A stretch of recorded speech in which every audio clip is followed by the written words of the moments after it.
right, welcome everybody to the Braydon Hefford Show, episode 1. My name is Braydon Hefford. I'm going to be your host. And let's just jump right in. Thank you all for being here. I'm going to sort of learn as I go. On this show, I'm going to be talking about NBA. I'm going to be talking about UFC, the boxing world, and the Misfits boxing world, the odd time as well. I'm new to this whole space, so please bear with me. And thank you for being here. Please show love, whether you're here on YouTube, Instagram, Spotify, whatever platform, Facebook, whatever platform you're on. Thank you for being here. And hope that you will show love. So today, I'm going to go through the Eastern Conference. You guys are watching this, or if you're watching the day I posted, it is Tuesday, October 7th, and the NBA season will be starting in the next couple of weeks. And so today I want to go through the Eastern Conference teams and sort of look at the rankings, sort of my ranking of where I think they're going to be, who's going to be the teams to kind of watch out for this season. Some sleeper teams, and we're just going to kind of go through the list. So, with where I believe the East is right now, I think we're looking at really a two-team race in the Eastern Conference. And I believe that's going to be between the Cleveland Cavaliers and the New York Knicks. Those are the top two teams, I think, in the Eastern Conference this season. I think one of those two teams will come out of the East and represent the Eastern Conference in the NBA Finals this year.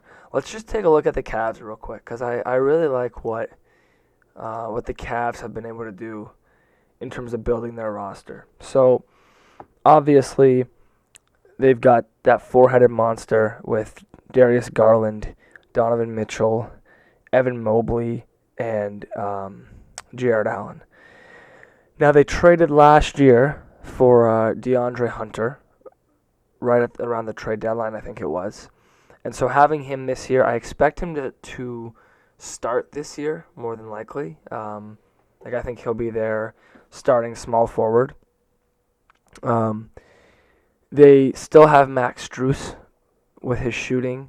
They've gotten a little bit more depth. They added Sam Merrill, Killian Hayes. They've got Thomas Bryant. Larry Nance Jr., still have Dean Wade. But I really love they went out and they picked up Lonzo Ball.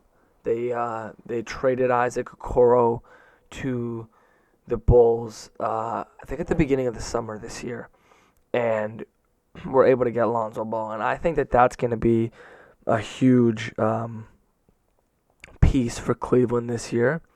The only thing that I see them really needing to figure out is getting like a solid backup center. I find most of the time, teams that are contending teams that end up doing very, very well, are teams that have a solid starting five, and then a backup guard, a backup wing, and a backup big. Usually, that's when teams end up doing really good, is when you have solid five guys that you can start with, and you have one guy that can come in off the bench who can play either the one or the two, so who can kind of run the offense, who can shoot a little bit.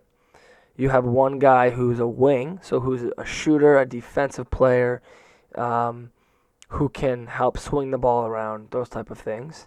And then one guy who has size, who can get you rebounds, who can guard it in the paint, who can do post-ups, things like that. So when I look at this roster, I think they have like 7 solid rotation guys, right? I think they have their 5 starters, and then Lonzo Ball and Max Strus. So what they really need is a really good backup center. But watch out for the Cavs. They're well coached with Kenny Atkinson.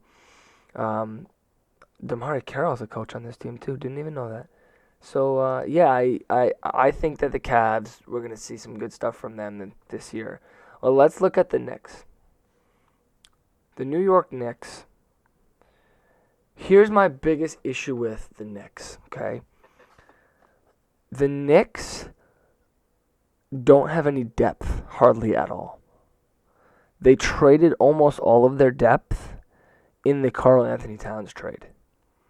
And so I really like the starting group that this team has. Obviously, Jalen Brunson is a top 10 player. Like, let's just call it what it is. He's a top 10 player in basketball. There's no argument about it. He's top 10. Obviously, you have Cat, OG, and Anunoby, Josh Hart, Mikal Bridges, right? That's your starting five. Then they've got Mitchell Robinson, obviously, who, if they decide to hold on to him and not trade him, I still think that that's a big piece for them. Now, they've added some good shooting. They have Landry Shamet again, who I'm pretty sure they had him last year, but they have him again now.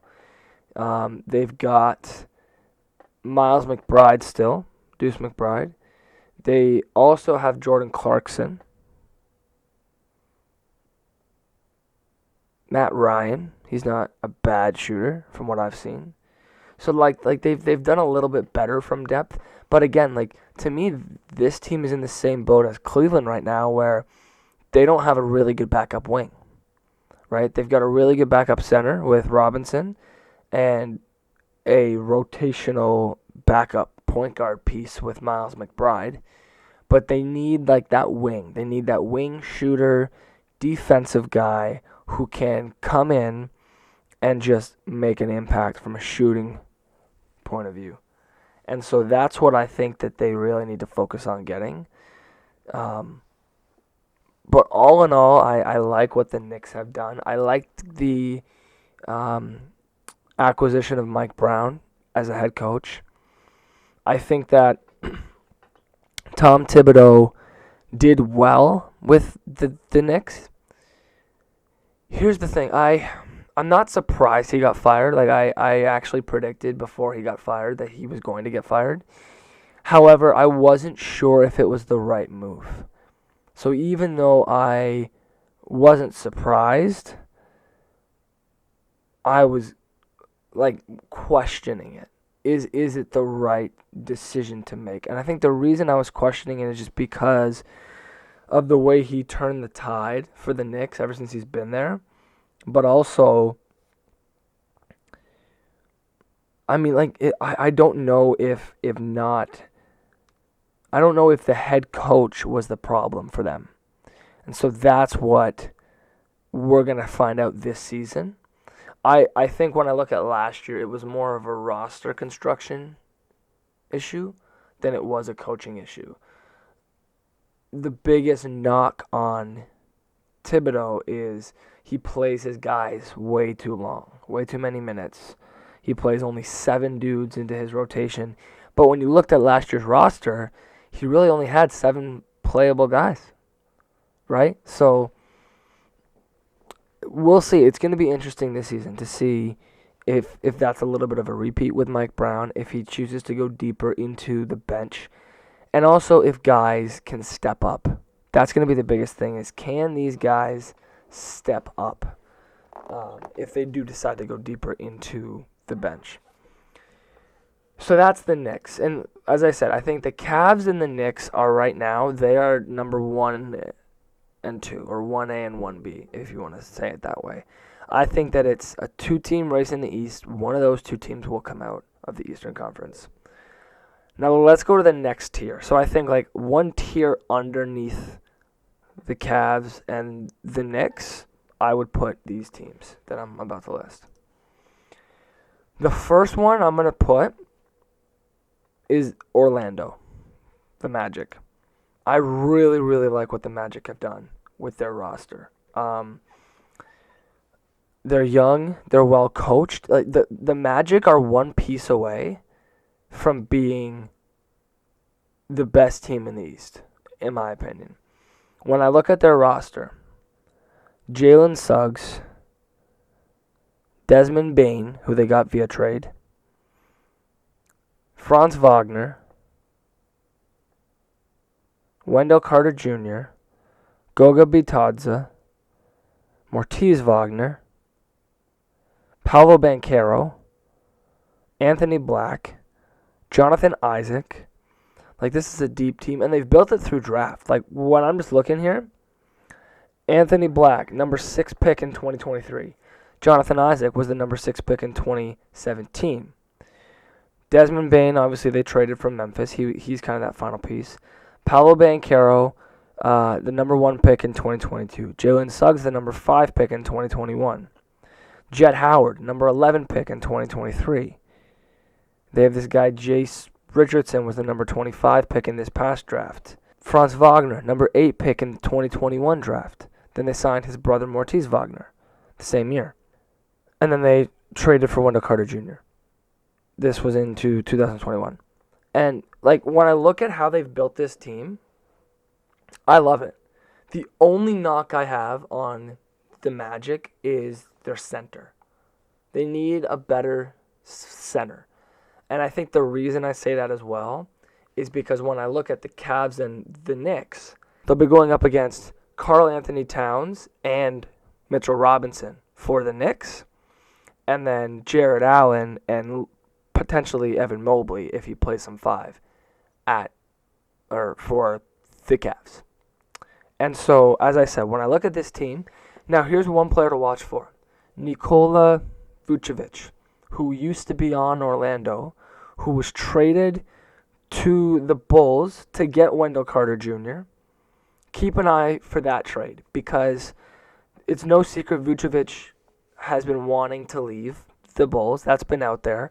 I am shocked he didn't get traded or bought out this summer. And I'm telling you, if Orlando could get him, watch out. Because I get Vucevic is not this all-star. He's not on the level of Jared Allen or Towns or those guys. But he's a winning guy. He plays winning basketball. He does things that winning players do. He makes good plays. He can produce. He's a really good shooter for a center, right? Like, not obviously the level of guys like Towns and Jokic and Embiid and guys like that, but he can still shoot. So I just think, like, the camaraderie that he would bring to this team would be enough to move the needle for me. If the Magic, like, and obviously it depends on who they trade, like who would they have to get rid of, right, to get Vucevic. But if you could put together a package like Jonathan Isaac, Mortiz Wagner, and a couple of second-round picks, or Jonathan Isaac and Goga Bitadze and one other guy. And, like, the reason I'm saying Jonathan Isaac, no, like, disrespect to him, is primarily because salary. They also have Tyus Jones, who, like, isn't, like, a super good player or all-star or anything along those lines, but he's a good point guard. He had a decent season. I think he was in Phoenix last year, right? Not bad. And so, yeah, when I look at this team as a whole, like, the one thing I will say about where they're at with their centers is that their center, like, they have 3, like, solid big guys, right? Like, you could throw a lot of different looks, a lot of different matchups at the Cavs and the Knicks. However, I would, like, if I was the Magic, I would be, like, willing to sacrifice that to get a guy like Vucevic, right? So I'd be willing to part with Jonathan Isaac, one of those 3 centers, and then some other guy who's just, like, a small rotation. Like, it would probably have to be a younger guy because that's what the Bulls would be looking for. So it might have to be someone like a Tristan De Silva or a Jet Howard or even the guy that they just got in this past draft, Jace Richardson. Right? Like, it might have to be a player like that in order to bring Vucevic in. But I think it's worth it because, like, you got to think, like, on paper, let's say they get Vucevic, right? You're starting 5, Jalen Suggs, Desmond Bane, Franz Wagner, Paolo Banchero, Nikola Vucevic, which is a really, really, really good starting 5. Like, really good. Then your second unit, Tyus Jones, Anthony Black, Jet Howard, and then any combination of whoever's not in that trade. So Wendell Carter Jr. and Goga Bitadze if you trade Mortiz Wagner, or Carter Jr. and Mortiz Wagner if you trade Bitadze. Yeah, look, watch out. Watch out for the Magic, because the Magic are going to make some noise. And they're young. That's the thing. They're such a young team. They're deeper than the other two teams, in my opinion. They're going to be good. I put them number 3 in the East right now, with a potential to be one of the top 2 teams, depending on trades or just depending on if guys show up and end up doing really good.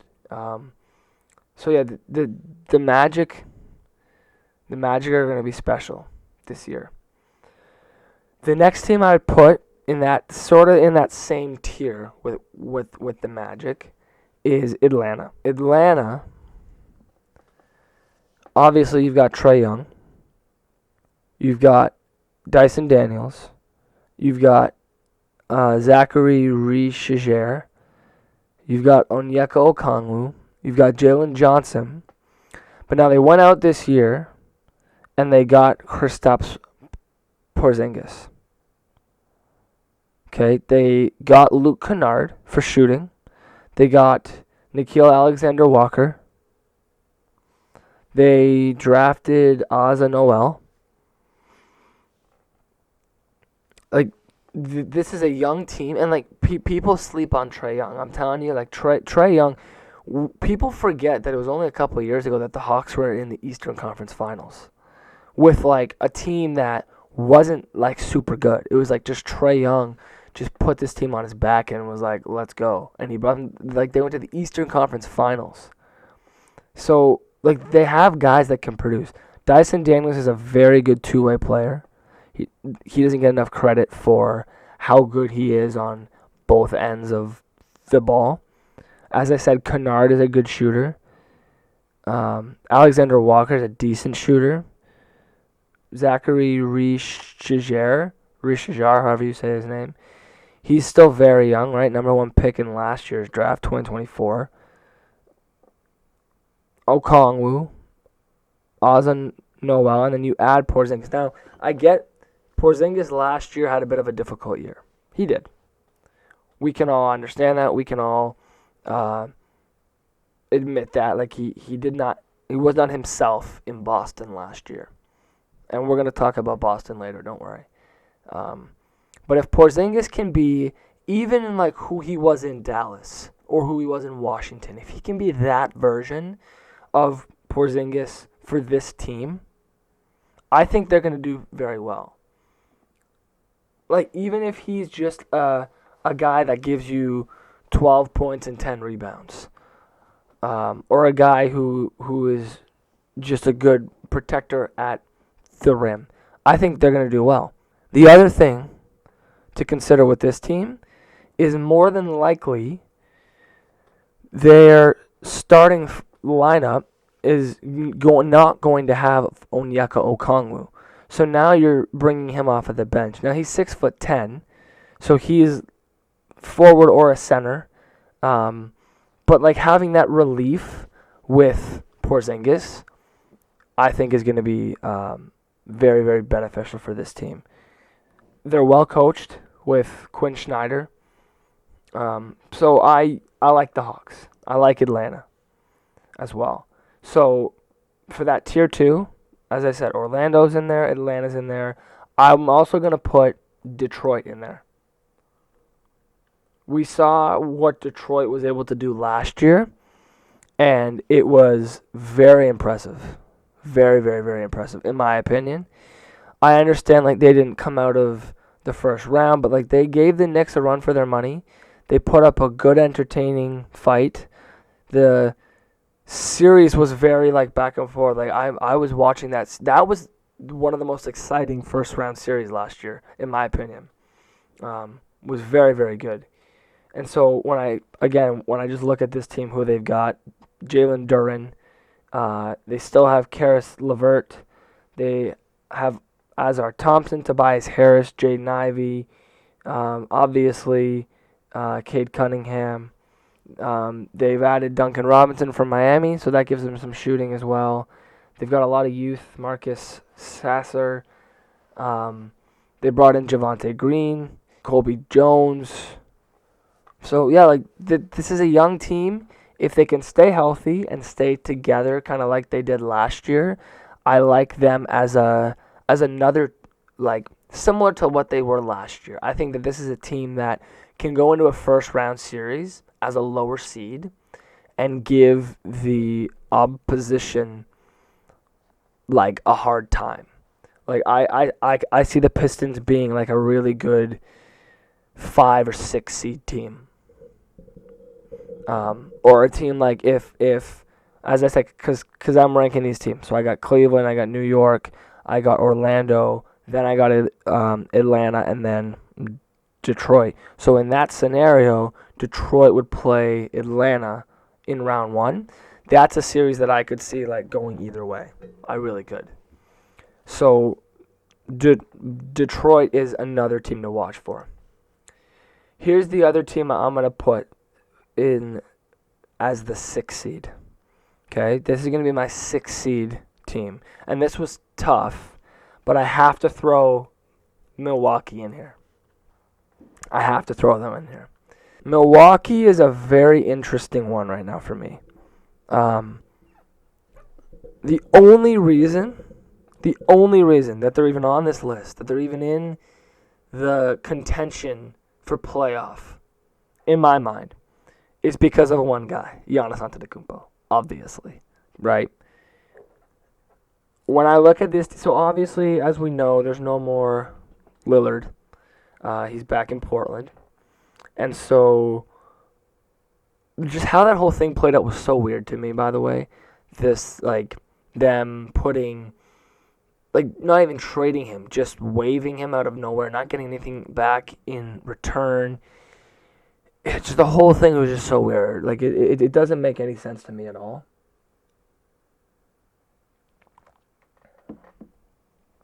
But they've still got Giannis. They've got Kyle Kuzma, who has not been himself lately. But if he can be even like a little bit of what he was for the Lakers, if he can bring that here, I think that he can help propel them forward.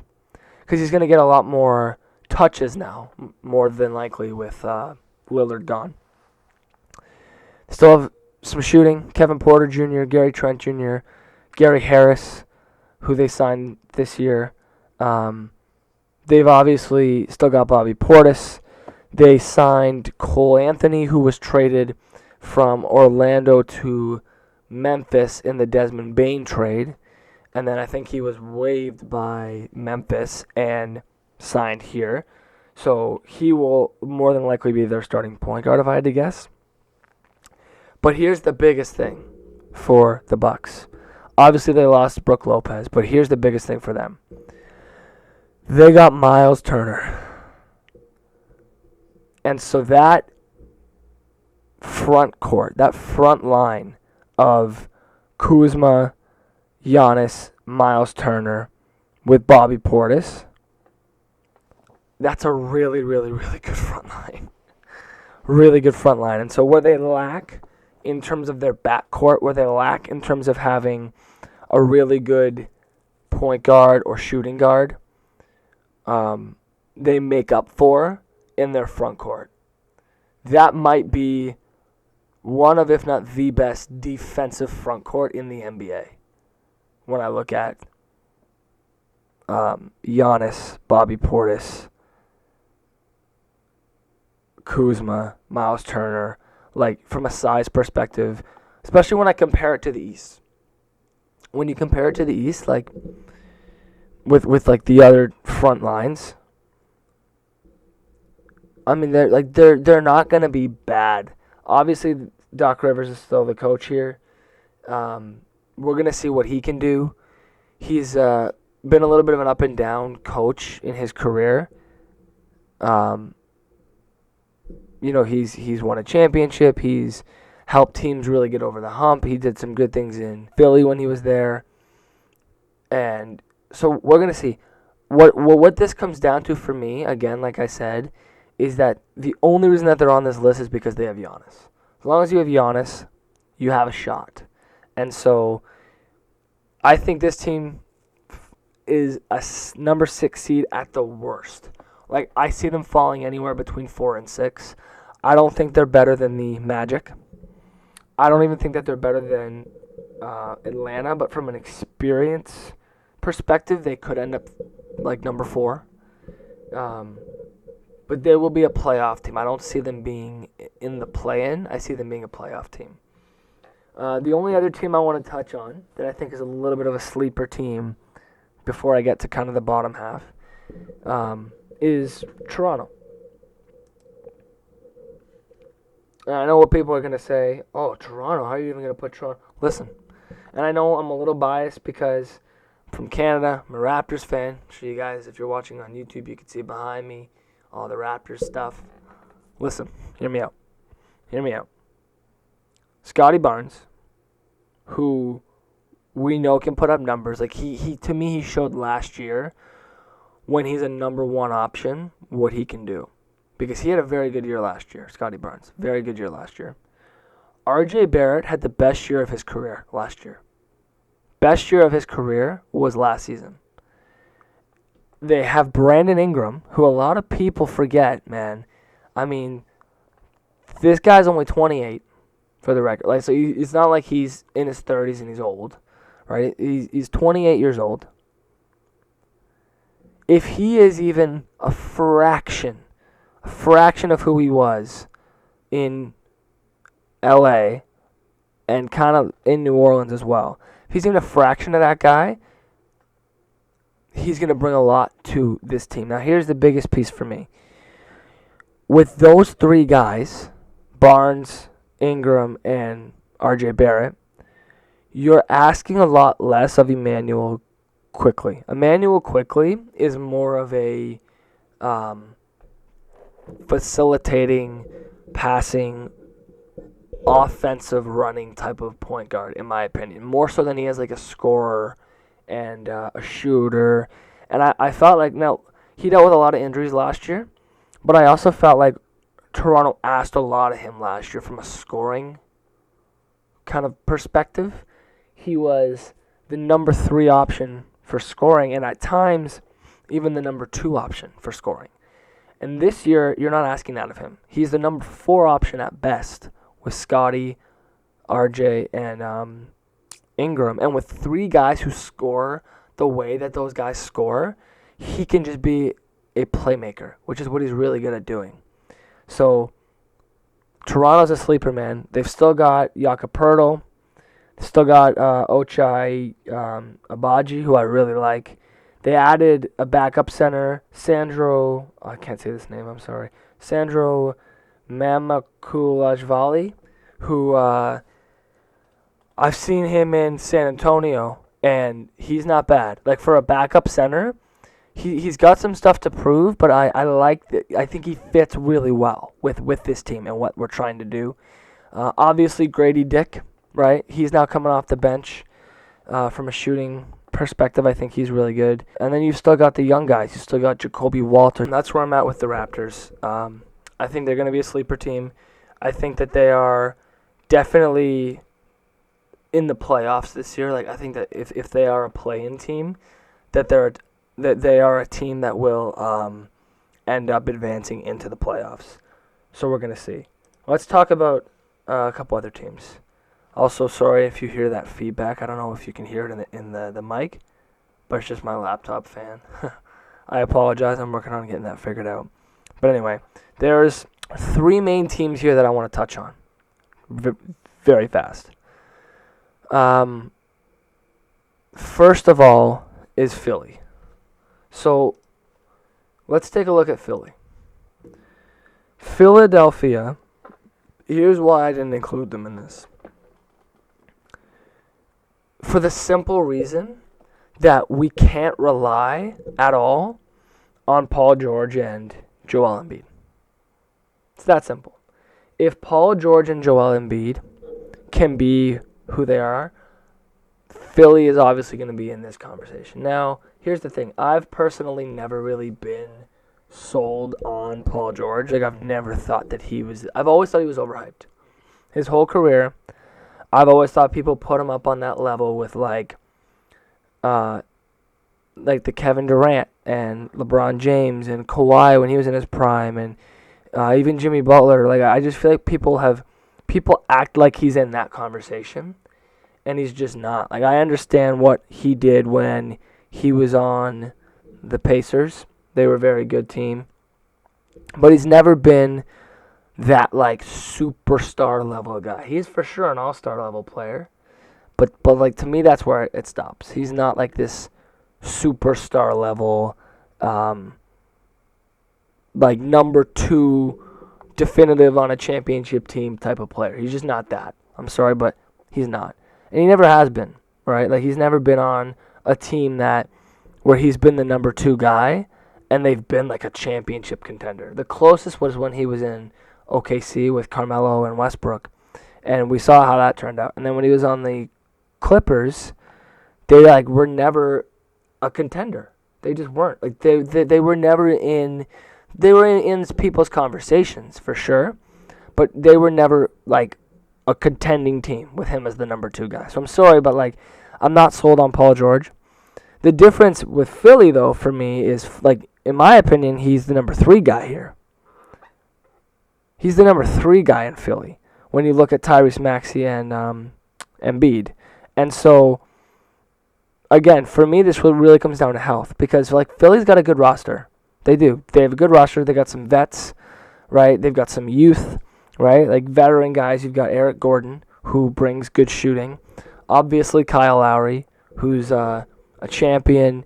Kyle Lowry's actually, I believe he's number 1, but he's for sure in the top 3 of like players over the last 15 years who have the highest winning percentage with wherever they've been or played.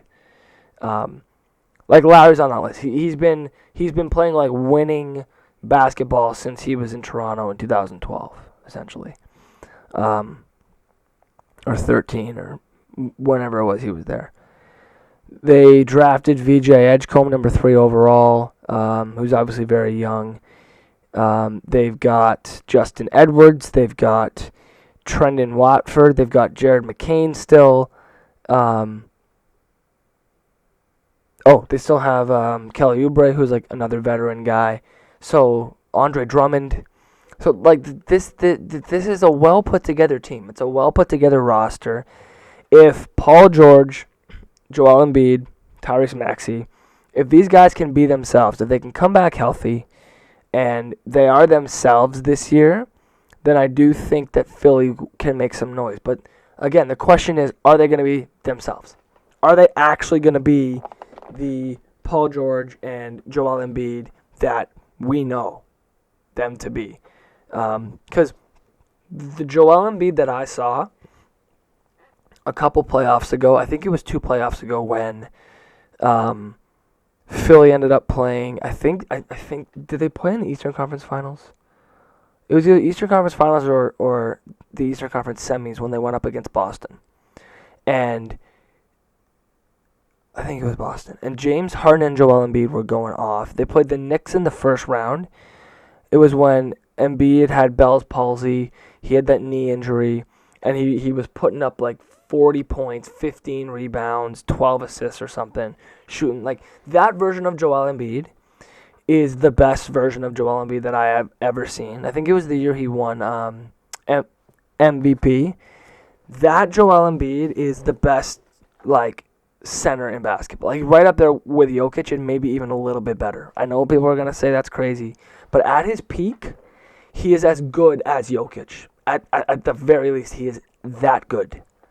And so, I'm not suggesting he can come back and be that guy, but what I'm saying is, when he is that guy, this team is very, very, very good and can be very, very good.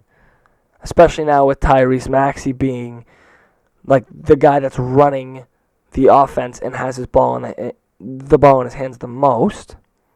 And then you add Paul George. Again, if Paul George can be himself and the other parts. So we're going to see. I'm not sold on Philly. I don't think that they even make the play-in this year. But we're going to see. Now let's move to Boston, okay? And so obviously as a Toronto fan, I have never, ever, ever liked Boston. Although Jason Tatum has the same birthday as me. I just realized that, so shout out to Jason Tatum for that. I almost look at the Celtics this year as kind of like that they're going to take a year off. Because they traded Porzingis for next to nothing, like got nothing back for him. They traded Drew Holiday to Portland for Anthony Simons, who I can't believe they kept. Like I thought for sure that they were going to reroute him somewhere else. They lost Al Horford. He just went and signed with the Golden State Warriors. We'll talk about that more on Friday. But, I mean, like, when I look at this team, Derek White, Anthony Simons, Jaylen Brown, outside of that, they really don't have anybody. Like, yes, obviously Jason Tatum, but Jason Tatum is injured. We don't know how long he's out for this year. He might be out for, like, the rest of 2025. He might be out until the All-Star break. He might be out for the whole season. We don't know. But he's injured, obviously. Even if he is back, they still don't really have anyone else outside of those four guys. The only person that they picked up that I like is Boucher from Toronto, Chris Boucher. He, I believe, will likely be their starting center, probably, or their starting power forward while Tatum is out. The only center that they have, really, is Luka Garza, 6'10". I mean, they've got this guy, Amari Williams, and then Nehemias Queta, who I think was on their team last year. So, I mean, look, like, Boston has a lot of problems. There's a lot of things that they don't have, a lot of things that they lost when they got rid of these guys. Now, I think Brad Stevens making this move, or making the moves that he did, is smart in a sense, because Porzingis was on the last year of his deal. After his performance last year, it was clear that they weren't going to re-sign him. So I think he wanted to jump on, like, let's trade him while he still has a full year left, because if we wait, we lose a lot of leverage in a trade. Now, they got nothing for him anyway, so a little strange from that sense. The Drew Holiday piece, I don't understand that. I don't understand trading Drew Holiday, because he's a great defensive pillar for that team. The year that the Bucks won the title in 2021, Drew Holiday was a huge part of that title. Huge part of that title. In terms of, like, what he did defensively, how he guarded the point guards on the other team defensively. And so, like, that's a big loss for them. And, like, I like Anthony Simons, no disrespect to him at all, but how does he fit into this team? Is he the point guard? Is he the two guard and Derek White's running the point? Is he this, like, going to be a scorer? Like, I'm struggling to see how he fits here. It won't surprise me if he gets rerouted, because I'm pretty sure he's in the final year of his contract as well. And so, I don't know. It's interesting. We're going to see what happens. I think a lot of it's going to hinge on when Jason Tatum comes back. So Jaylen Brown's going to have like, a big role this year. But it does seem to me like the Celtics are really, really looking at focusing on the next couple of years and just kind of letting this year be one of those, like, you know, let's try and get a high draft pick going into the next draft. That's what it seems like to me. Now we're going to look at Indiana, and then that will close out the basketball portion for the show today. Let's look at the Pacers. So, couple things for Indiana. Indiana might be one of only a few teams ever that are going to go from being in the finals to being one of the, like, 2 or 3 worst teams in basketball this year, with all due respect. Tyrese Halliburton's obviously out. He had that brutal, gruesome injury last year. I do think that we need to give the Pacers credit, though, for what they did last season. They were so fun to watch. Like, just as a fan of the sport, watching them play last year, watching them go up against the Knicks, and then going up against I think it was the Celtics that they played, or the Cavs. I don't even remember. I just remember the Pacers cooking everybody last year. Like, everybody that they played, they just destroyed. Yeah, it was they went up against the Knicks in the East Finals. Round 1, they went up against, was it Milwaukee? I think it was Milwaukee. But regardless, they were so fun to watch last year. I had a blast watching them in the finals. Like, no one thought that they were gonna win, and then going into Game 7, I'm like, they're winning tonight. Like, this Pacers have this until Halliburton went down. But I mean, we already know their roster: Halliburton, Benedict Mathurin, Andrew Nembhard, Jarvis Walker, T.J. McConnell, Aaron Nesmith, Ben Shepherd, Pascal Siakam. The list goes on and on. Here's a couple of things about the Pacers this year that make me weary. Obviously, you don't have Tyrese Halliburton, right? And so that's going to be a huge hole for someone to fill this year. That's going to be hard. And that in and of itself is going to be so tricky after last year. Now, on top of that, they've lost Miles Turner. He went to Milwaukee, but he just left. So you got nothing in return for him at all. And so, like, it's not like you traded and, like, you got a couple of good pieces. Like, no, like, they lost him for nothing. And so now you don't have a center outside of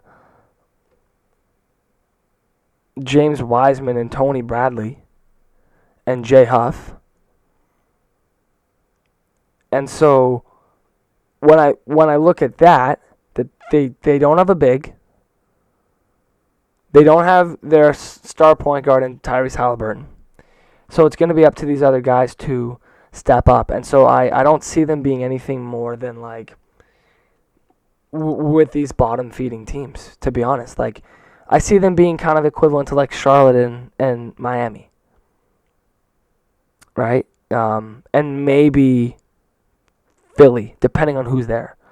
Right? Like I don't think they're going to be as bad as, like, Washington or Chicago or Brooklyn, but I think that they're, like, probably a 10 or 11 seed, Indiana. Now, here is the one silver lining that they did it, because I think that they saw this coming, and they did this before Halliburton went down and before sorry, that's not true. They did it in the summer, I think. So, yes, so they did it after Miles Turner, or after Tyrese Halliburton went down, but before Miles Turner left. And so what they did was, so let me go back a little bit. So when the Pacers made the trade to get Pascal Siakam, they traded Bruce Brown Jr., Jordan Nwora, and a 2026 top 3 protected first-round pick. They traded that to Toronto to get Pascal Siakam, right? And Toronto, when they traded for Brandon Ingram, they traded that 2026 top 3 protected Indiana Pacers pick to New Orleans in that deal. So that deal went to New Orleans in the Brandon Ingram trade. And what Indiana did this summer was they traded their first-round pick this year to New Orleans to get that pick back.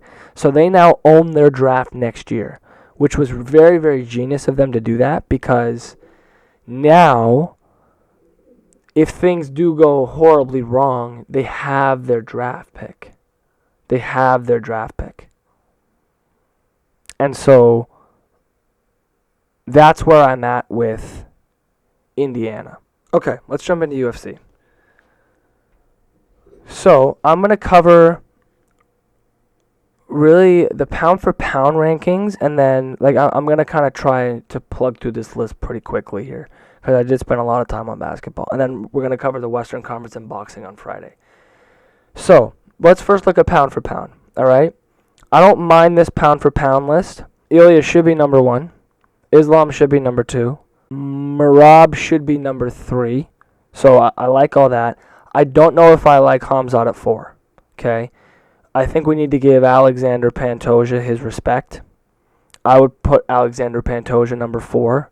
Khamzat's won one fight against a champ, right? Pantoja has defended his weight division over and over again. And like you could make the case that Pantoja could go up to bantamweight and fight for that title next. I'm not saying he'd win, but for him to actually move up, you can make the case that that's a fight that can be made at this point. So to go a little further, Volkanovski, I don't mind him being there. Magomed Ankalaev, again, don't mind him. Like the rest of this list, I honestly don't really have a problem with. I just don't like Khamzat being where he is. I want to jump into, let's look at lightweight and welterweight for a moment, because I think that the Ilya Islam thing is very, very interesting. So there's a lot of talk of who is Ilya going to fight next? Who should it be? I like the Arman fight. I do think that Arman is the one that should be next in line to fight Ilya, but I don't mind the Justin Gaethje thing, because I do think like Gaethje's an older guy who he's beaten and fought all the best guys. I mean, I guess he hasn't beaten all the best guys, but he's beaten a lot of really good guys. He's fought all the best guys. And he's a guy who's like, this is probably going to be his last crack at winning the title. So I would like to see Arman versus Paddy, and the winner of that fight, the winner of Ilya and Gaethje. But I do think it should be Arman. Again, I don't have a problem with it being Gaethje. I don't even have a problem with it being Paddy. But Arman really should be next. I do understand the UFC's point of view of where they're coming from, though. Now, we have Islam moving up to fight JDM, which I like that as well. What's going to be interesting is to see what shakes out with the rest of it. Like you have Shavkat waiting, you have Sean Brady waiting. I wouldn't mind seeing those two fight to kind of decide who should be next. Belal Muhammad, what do you do with him? I think Belal versus Usman would be a great fight. Belal versus Ian Gary would be a good fight. So there's so many different moving parts here. What do you do with Dan Hooker? I would love to see Hooker versus Max for the BMF title. I would love to see a Hooker versus Chandler rematch, only for the sake that I like Chandler, and I think him moving up would be really good. Like that, to me, that's the only thing that makes any sense, is like for Hooker to take that fight is because Chandler already beat him, and if Chandler somehow beats him again, he would jump up in the rankings. But that's the only way that you justify that fight. Fiziev, right? Like, what do you do with him? Do you do Fiziev Chandler? Like, lightweight and welterweight are so interesting to me. But I do think Islam will go up, fight JDM, obviously. If he wins that, then I think you have to make Ilya versus Islam. The question, I think, then becomes, do you make that right away, or do you do Islam versus Shavkat or Islam versus Sean Brady first? I think that Islam beats everybody at welterweight. The only person that I think gives him actual problems is Shavkat, to be honest. But I do think that Ilya versus Islam, I think Ilya wins, like, very, very easily as well. He's just a different breed. He's another animal. And, like, here's what I like about Islam. I respect the way he fights more than the way that Khabib would fight. Because Khabib would just take you down, sit on you, sniff your crotch, and just do that for 25 minutes. That's it. Islam at least tries to stand and trade and fight. When Islam fought Dustin Poirier, there was a moment where he almost, like, broke, where I'm looking at Islam and I'm like, I don't know how much more he can take. But I commend that because he at least stood in the fire with Dustin Poirier, which is something that Khabib would not do, right? And so from that point of view, from that perspective, I can't see Ilya losing against Islam. I can't. But it would be a great, entertaining fight either way. I'm going to leave it there for today. We'll circle back around to UFC in the future. Thank you guys so much for being here for episode 1. I would love you if you would come back Friday, 10 a.m. We're going to talk about the Western Conference. We're going to talk about Jake Paul, and we're going to talk about Darren Till with Misfits Boxing. So thank you guys so much. I hope you enjoyed. Don't forget to like, comment, share, subscribe, whatever you are willing to do. Thank you so much for being here, and I'll see you next time.